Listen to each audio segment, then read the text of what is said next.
sort of conflict is unhealthy for productivity in the workplace. You guys can't continue like this. And she come in the morning and I'm trying to show her, she just act like idiot. Alright, so here what? I have a video from the Dispute Resolution Foundation that I think you guys need to watch. Come with me.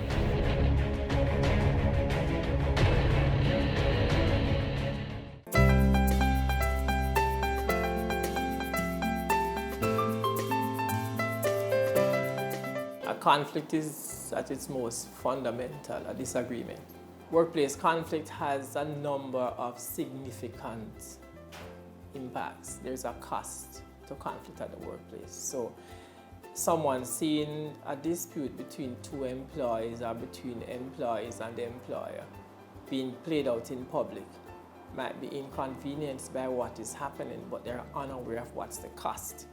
There are all kinds of costs, from personal costs, health costs, reputational costs, to financial costs. So conflict can impact somebody at the workplace. It can impact the production and productivity of the business. If you think of it, any workplace could find that between a supervisor or just between two employees, there could be an unresolved conflict and it affects how they work. So if we have to work in a way that says your work is affecting mine and vice versa, and we're not getting along, then over time what will happen is that we tend not to be very productive because we're not communicating with each other, we're not responding, we're not engaged. So it affects the organization's relationship internally, it affects the dynamics of that, it affects productivity, it affects communication, it affects a number of things. So simple things like management decisions may be impacted by conflict at the workplace. Mediation is very, very important in order to solve conflicts like these and to ensure that we have productivity.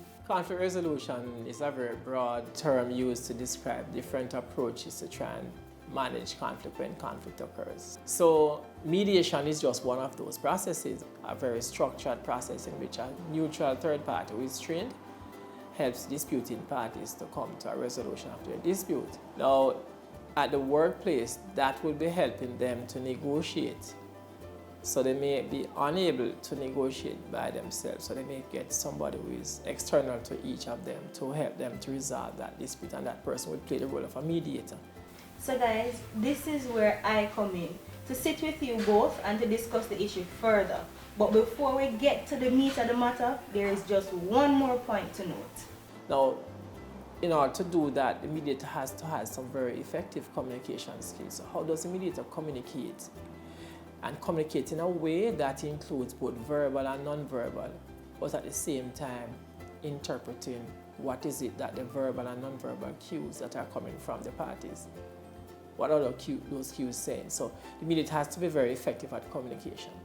Now, helping the parties to communicate may be a part of the communication, the larger communication skills of the mediator. However, at a particular point in time, mediator has to help the parties to negotiate. So the mediator has to be au fait with what negotiation is about, how are the parties negotiating, and help them to be able to negotiate in a way that settles the dispute that they have. Alright, so as you guys can see, conflict, it's not new. Today was probably the first for you guys, and it maybe won't be the last. But based on the video that you've just seen, you can now tell the true effect of what conflict can do within the organization.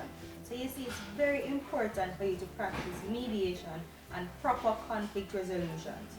Now, having seen or heard all of that, what really happened today?